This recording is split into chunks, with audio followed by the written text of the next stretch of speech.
It has been a generation of price increases, consoles, accessories, games, subscription services, which is something we are actually talking about today with PlayStation Plus because, yes, Sony has announced a price increase for certain tiers of their PlayStation Plus service. And they cited the big eye roll statement that I'm sure a lot of people are kind of tired of hearing, market conditions. So let's take a look at that here today. If you guys enjoyed the video, hit the like button, subscribe if you're new. So this is the message that Sony put out noon Eastern time.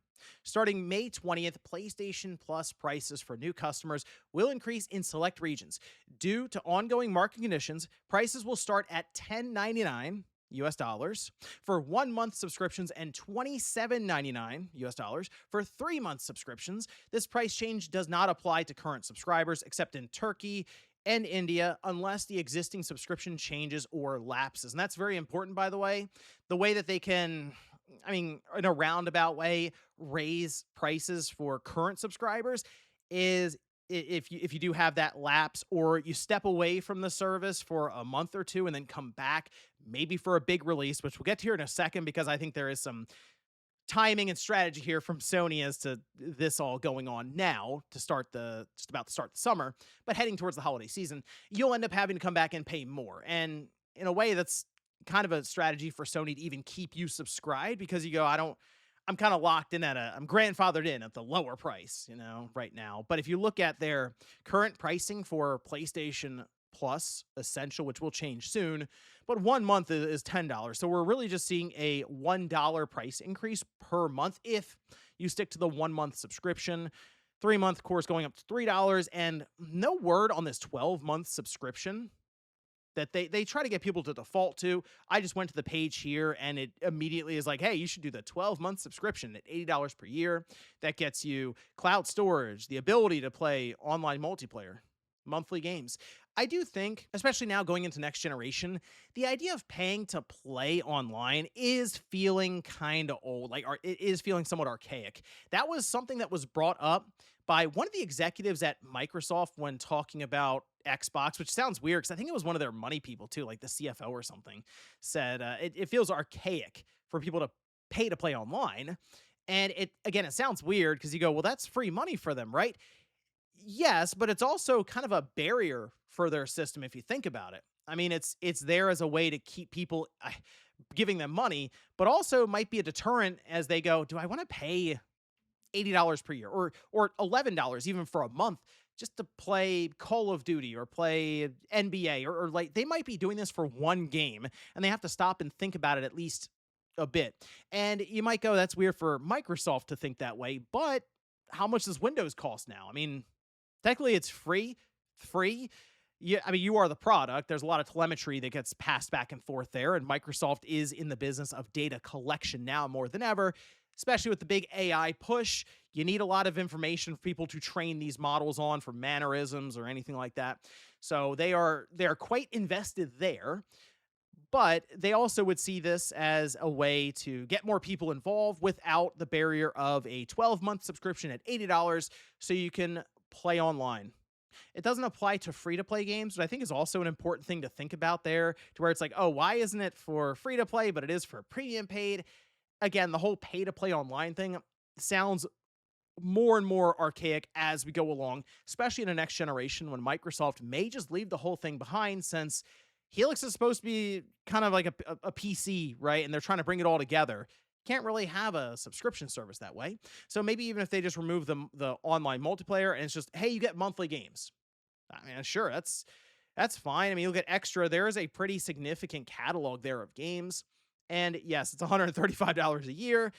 But if you're someone who plays a couple games per year for the most part, and you're just curious, maybe you just got a PS5, there's a lot of value there in that sense. Even if it's just, let me check it out for a month at 15. Okay, I understand that push. I think premium has just completely lost the plot at $160 per year because they really don't add a lot when it comes to the classics category. It's one game a month, maybe two. We're to the point where it's, if you get 2 games for the month, you're lucky in classics, which is kind of weird to me.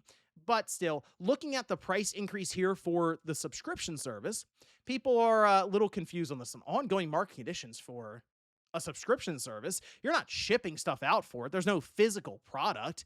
At least people can put two and two together and go, you know what?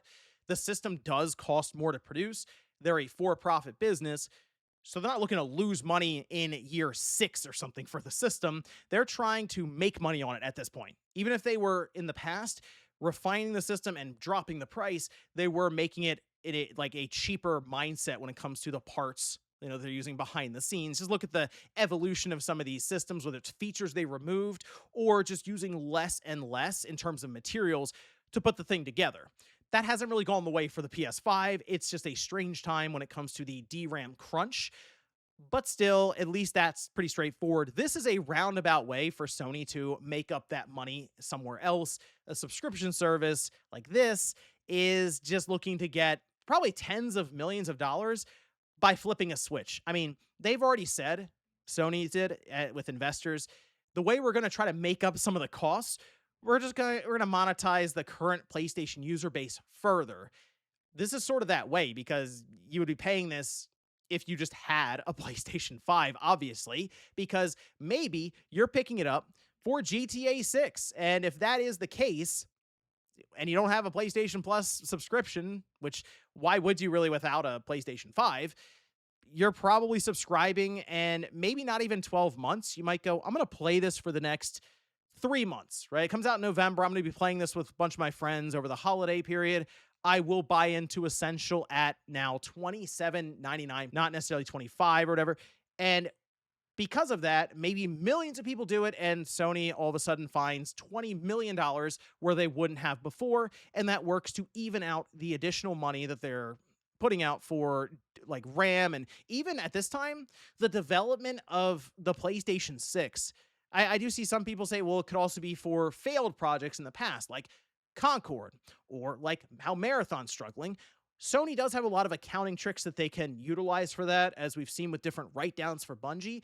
But nonetheless, this stuff does all eventually get down to a single line when they talk about things like profit that they generate, and this just works to even out some of those bad decisions. Sure, I completely understand what's being said there, but this does start to get a little, I mean, I don't say it doesn't feel desperate, but it feels like Sony is really trying to scrounge a bit here to make up some of that money. Because I mean, $80 per year. I think people tend to forget where we are now with console gaming to play online.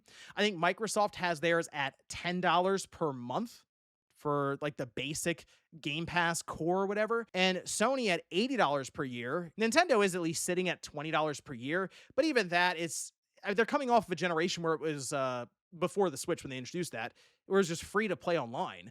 So it's we're working in the wrong direction, I think, for consoles and playing online, and I'd like to see actual market disruption from Microsoft where they go, you know what, it's just going to be free to play online for Helix.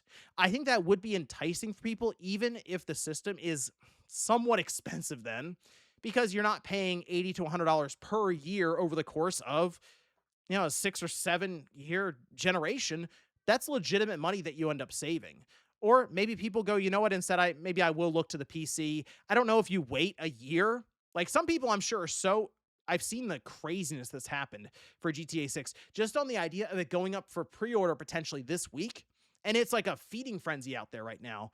So I don't think that a lot of people want to wait maybe up to a year or more for GTA 6 to release on PC to play it for the first time. But I also think people are going to look around and go, man, it's getting expensive to experience this one game. But I guess it's that generational title. Still though, Sony going up just $1 here for the 1 month subscription, $3 for the 3 month subscription. Doesn't sound like a lot at first, but it's also that analogy of boiling the frog slowly. And then you look around and find yourself at potentially $100 per year, maybe in the future to play online. So that's something to consider going forward. But let me know what you guys think about this situation down below with a generation of price increases constantly happening.